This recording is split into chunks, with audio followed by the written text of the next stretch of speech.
नमस्कार साथियों, मैं अनिल कुमार राजपूत पार्थ जीएस एकेडमी के इस ऑनलाइन प्लेटफॉर्म पर आपका स्वागत करता हूं। जैसा कि कल हमने संविधान की एक श्रृंखला प्रारंभ की थी, आज उसी को हम कंटिन्यू करते हैं और आज का हमारा जो टॉपिक है उसका नाम है भारत का संवैधानिक विकास।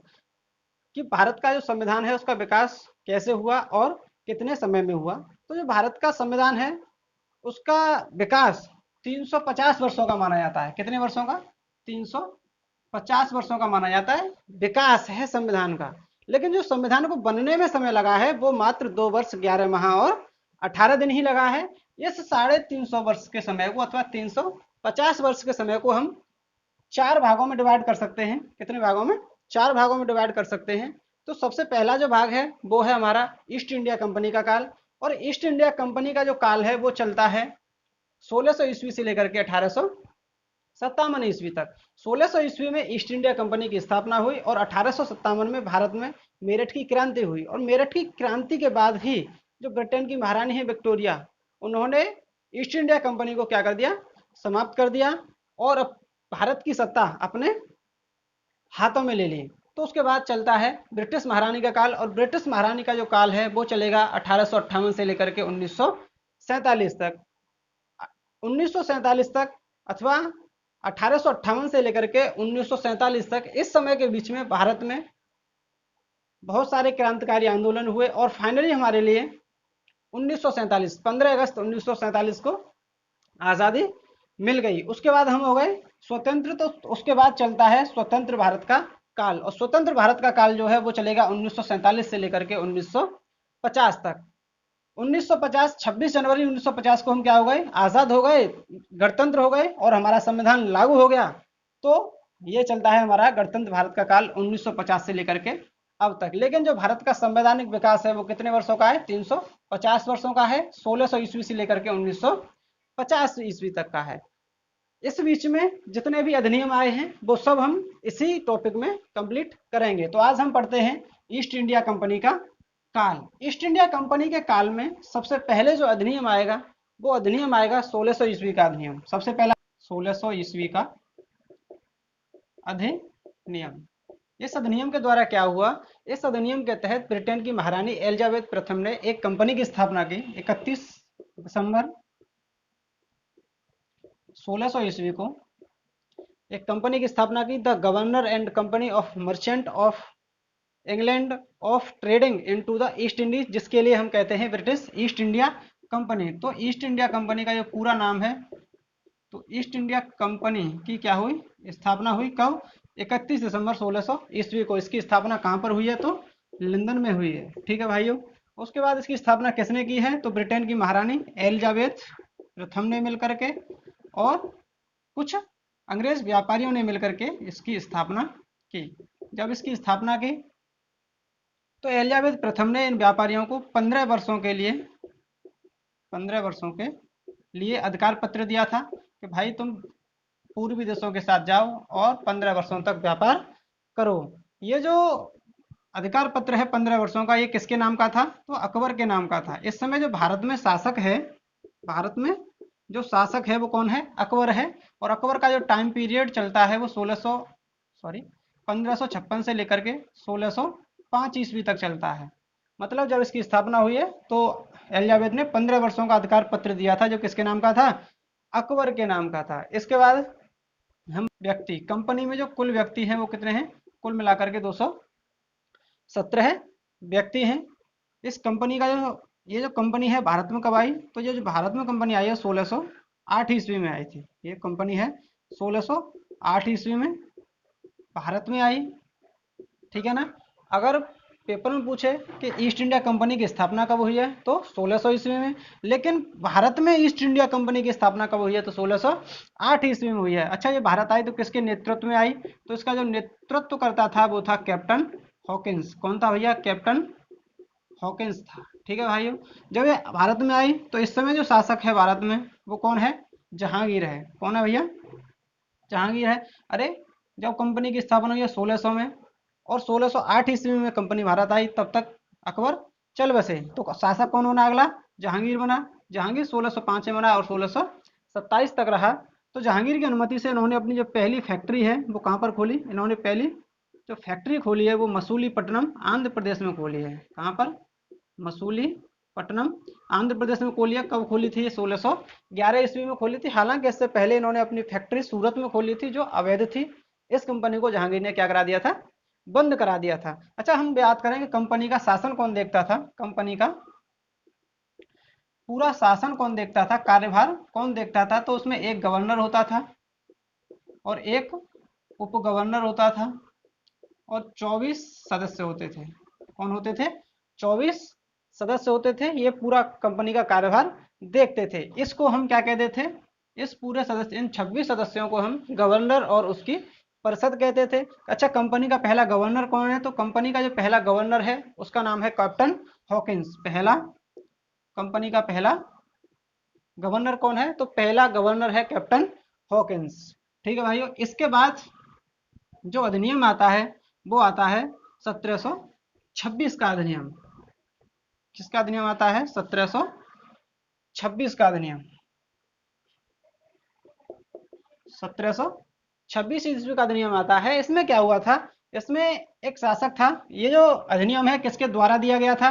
तो मुगल बादशाह है इसमें, जिसका नाम है मोहम्मद शाह रंगीला। ये जो अधिनियम है वो मुगल बादशाह मोहम्मद शाह रंगीला लेकर के आया था। किसके लिए? अंग्रेजों के लिए। हुआ कुछ ऐसा था कि इससे पहले जो शासक था वो था फर्रुखसियर। कौन था? फर्रुखसियर था। तो फर्रुखसियर जो शासक बना था 1713 में बना था, 1719 तक रहा था। 1719 में इसकी मृत्यु हो गई। तो 1719 के बाद 1748 तक कौन शासक रहा था? तो मुगल बादशाह मोहम्मद शाह रंगीला रहा था। फर्रुखसियर को एक बहुत बुरी बीमारी थी।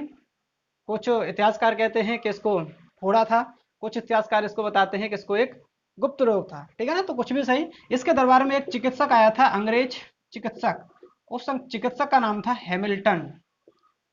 क्या नाम था भैया? हैमिल्टन नाम था। तो हैमिल्टन अंग्रेज ने फर्रुखसियर का इलाज किया और फर्रुखसियर क्या हो गया? ठीक हो गया। तब फर्रुखसियर ने अंग्रेजों के लिए कुछ देने की बात कही थी, लेकिन उससे पहले ये चल बसा। ठीक है ना? तो उसके बाद जो शासक बना, कौन बना? मोहम्मद शाह रंगीला बना। जब मोहम्मद शाह रंगीला बना तो मोहम्मद शाह रंगीला ने अंग्रेजों के लिए कुछ गिफ्ट किया, है ना? तो इन्होंने इसने क्या क्या किया इस अधिनियम के तहत? तो अंग्रेजों के लिए बंगाल, बिहार और उड़ीसा की दीवानी प्रदान की। उड़ीसा की दीवानी किसको दे दी? अंग्रेजों को दे दी। और अंग्रेजों से कह दिया कि भैया यहाँ के व्यापार में आप अपने नियम कायदा कानून चलाइए। ठीक है ना? और क्या किया इसने? और इसने बंगाल को और सूरत में व्यापार करने की पूरी तरह से छूट दे दी। किसके बदले? वार्षिक कर के बदले। तो बंगाल अंग्रेज इस अधिनियम के द्वारा बंगाल में 3000 रुपये वार्षिक। कितने रुपए वार्षिक? 3000 रुपये वार्षिक। और सूरत में 10,000 रुपये वार्षिक। अंग्रेज बंगाल में 3000 रुपये वार्षिक और सूरत में 10,000 रुपये वार्षिक कर के बदले क्या कर सकेंगे? व्यापार कर सकेंगे, वहां पर अपने नियम चला सकेंगे। ये जो अधिनियम था कौन लेके आया था? मुगल बादशाह मोहम्मद शाह रंगीला लेके आया था। लेकिन किसके कहे अनुसार दिया गया था? तो फर्रुखसियर ने कहा था इसके लिए। ठीक है ना? किसने कहा था? फर्रुखसियर ने कहा था। तो इस अधिनियम के द्वारा ये हुआ। ठीक है ना? इसके बाद क्या होता है?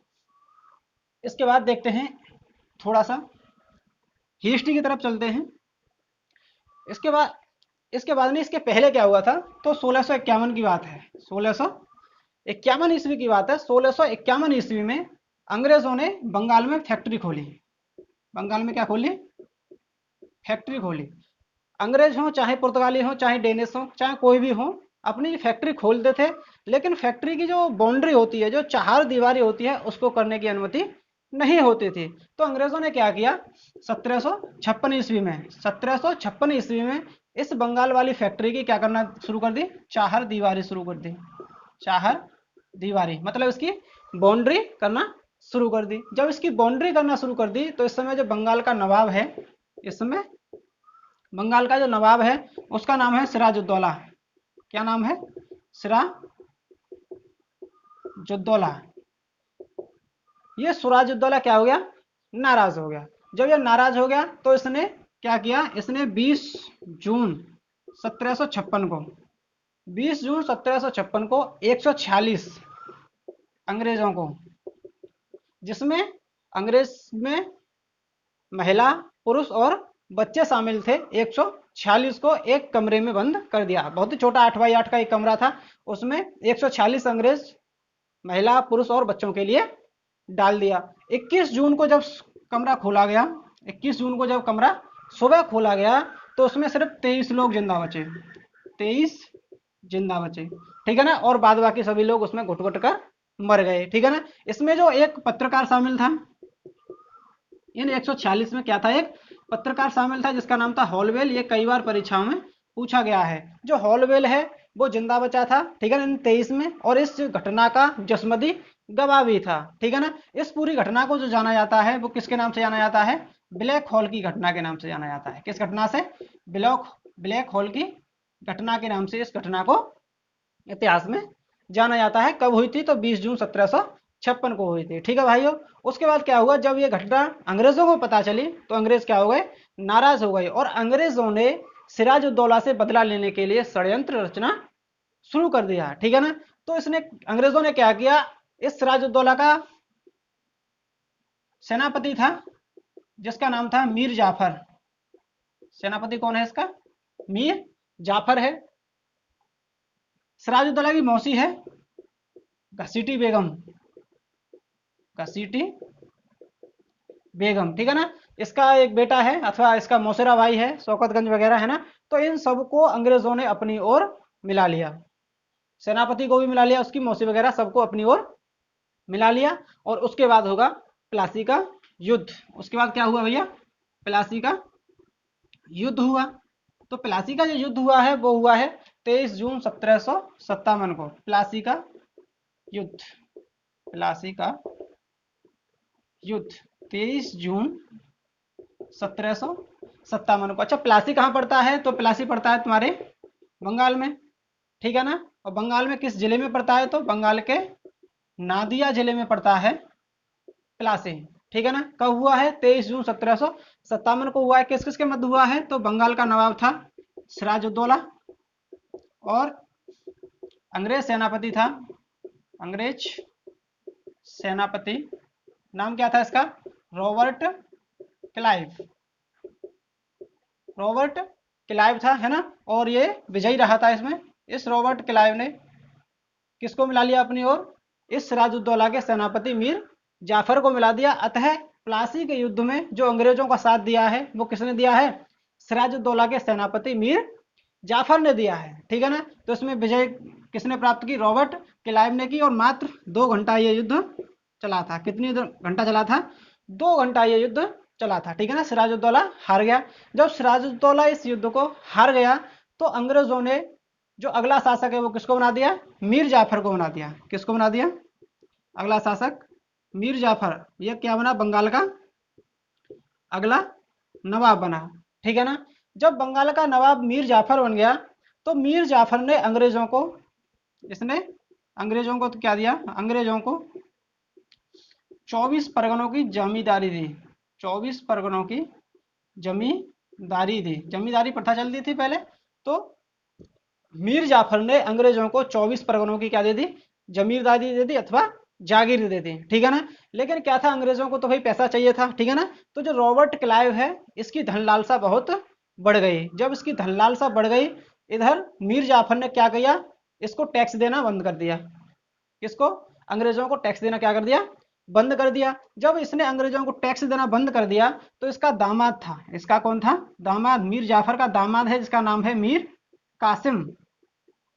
अंग्रेजों ने क्या किया, मीर जाफर को हटा करके मीर कासिम को क्या बना दिया, बंगाल का नवाब बना दिया। जब मीर कासिम बंगाल का नवाब बना तो इसने कुछ समय तक तो अंग्रेजों को टैक्स दिया, ठीक है ना। लेकिन कुछ समय बाद इसने जो भारत के व्यापारी थे उनसे टैक्स लेना बंद कर दिया। जब टैक्स लेना, भारत के व्यापारियों से टैक्स लेना बंद कर दिया तो अंग्रेजों को टैक्स देना बंद कर दिया। जब इसने बंद कर दिया, और अपनी जो राजधानी है, ये परीक्षाओं में कई बार प्रश्न पूछा गया है कि बताइए अपनी राजधानी मुर्शिदाबाद से मुंगेर कौन लेके आया था। इस समय जो बंगाल की राजधानी है, इस समय जो बंगाल की राजधानी है वो क्या है, मुर्शिदाबाद है। क्या है भैया, मुर्शिदाबाद है। लेकिन इसने क्या किया, मीर कासिम ने अपनी राजधानी मुर्शिदाबाद से हटा करके कहाँ बना ली, मुंगेर बना ली। और मुंगेर पड़ता है तुम्हारा बिहार में। जब इसने मुंगेर बना ली और मुंगेर में ही क्या करने लगा, ये तोप खाने का निर्माण करने लगा, मतलब अंग्रेजों को भगाने की रणनीति बनाने लगा। ठीक है ना। तो जब ये कहाँ चला गया, मुंगेर चला गया, तो पुनः अंग्रेजों ने क्या किया, इस मीर जाफर को बंगाल का नवाब घोषित कर दिया। ठीक है ना। जब बंगाल का नवाब कौन घोषित हो गया, मीर जाफर, तो मीर कासिम अब परेशान हो गया। जब ये परेशान हो गया तो ये कहाँ पहुंचा, अवध पहुंच गया। कहां पर, अवध पहुंच गया। और अवध का इस समय नवाब है जिसका नाम है सुजा उद्दौला। अभी देखते हैं। तो एक बात ध्यान रखना है ना, सिराज उद्दौला था पहले नवाब। ठीक है ना। सिराज उद्दौला से प्लासी का युद्ध हुआ, सिराज उद्दौला हार गया। उसके बाद कौन शासक बना, उसके बाद जो शासक बना है वो बना है मीर जाफर। कौन बना है, मीर जाफर। उसके बाद कौन बना है, मीर कासिम। उसके बाद फिर कौन बना है, तो मीर जाफर बना है। और मीर कासिम कहाँ चला गया, अवध चला गया। ठीक है ना। तो पहले जे आता है तो जाफर बनेगा, और उसके बाद के आता है तो मीर कासिम बनेगा। ठीक है, इस बात को आप ध्यान रखेंगे। जब मीर कासिम अवध पहुंच गया तो अवध में पहले से ही दिल्ली का मुगल बादशाह बैठा हुआ था जिसका नाम था शाह आलम द्वितीय। ठीक है ना। जब अवध का नवाब के पास पहुंचा तो उन्होंने रणनीति बनाई अंग्रेजों को भारत से भगाने की। तो तीनों लोग, अवध का नवाब, बंगाल का पूर्व नवाब और दिल्ली का सुल्तान, दिल्ली का मुगल बादशाह, ठीक है ना, तीनों ने रणनीति बनाई अंग्रेजों से युद्ध करने की। और अब जो युद्ध होगा वो युद्ध होगा बक्सर का युद्ध। कहाँ का युद्ध होगा, बक्सर का युद्ध। बक्सर का जो युद्ध होता है वो होता है 22 अक्टूबर 1764 को। बक्सर कहाँ पर पड़ता है, तो बक्सर पड़ता है तुम्हारे बिहार में। ये जो युद्ध हुआ है अंग्रेजों के मध्य हुआ है। और त्रिगुट संगठन था एक तरफ, त्रिगुट संगठन। त्रिगुट संगठन का मतलब समझते हैं आप लोग, मतलब तीन राजा एक तरफ इकट्ठे हैं और एक तरफ क्या है, अंग्रेज हैं पूरी तरह से। तो तीन कौन कौन से व्यक्ति हैं, तो अवध का नवाब है, अवध का नवाब है सुजा उद्दौला। सिराज उद्दौला बंगाल का नवाब था, जबकि सुजा उद्दौला कहाँ का नवाब है, अवध का नवाब है सुजा उद्दौला। ठीक है ना। बंगाल का पूर्व नवाब कौन था, बंगाल का पूर्व नवाब है मीर कासिम। और दिल्ली का जो बादशाह है, मुगल शासक, जिसका नाम है शाह आलम द्वितीय, शाह आलम द्वितीय है। ठीक है ना। इस तरफ कौन है, इस तरफ है रॉबर्ट क्लाइव का सेनापति, रॉबर्ट क्लाइव का सेनापति। और सेनापति का नाम है Hector Munro, Hector Munro. Hector Munro ने क्या किया, इस त्रिगुट संगठन को सिर्फ 3 घंटे में हरा दिया। कितने घंटे में हरा दिया, 3 घंटे में हरा दिया। ठीक है ना, किसने, हेक्टर मुनरो ने। जब इसने 3 घंटे में इस युद्ध को हरा दिया तो उसके बाद क्या हुआ, उसके बाद होती है इलाहाबाद की संधि वगैरह होती रहती हैं। और भारत पर जो आधिपत्य हो जाता है वो किसका हो जाता है, अंग्रेजों का हो जाता है। ठीक है ना। चलिए आगे की बात करेंगे हम नेक्स्ट एपिसोड में। और अगला जो हमारा टॉपिक होगा 1764 के बाद 1773 का रेगुलेटिंग एक्ट, रेगुलेटिंग एक्ट। कल जो हमारा टॉपिक होगा वो होगा रेगुलेटिंग एक्ट 1773। उसके बाद 1781 का एक्ट ऑफ सेटलमेंट, और उसके बाद 1784 का पिट्स इंडिया एक्ट। तो अगर आपके लिए वीडियो अच्छा लगा हो तो लाइक करें, कमेंट करें, सब्सक्राइब करें और शेयर करना ना भूलें। और आपके अगर कोई सुझाव हैं तो आप सुझाव बेझिझक श्रद्धा से कमेंट बॉक्स में टाइप कर सकते हैं। थैंक यू, धन्यवाद।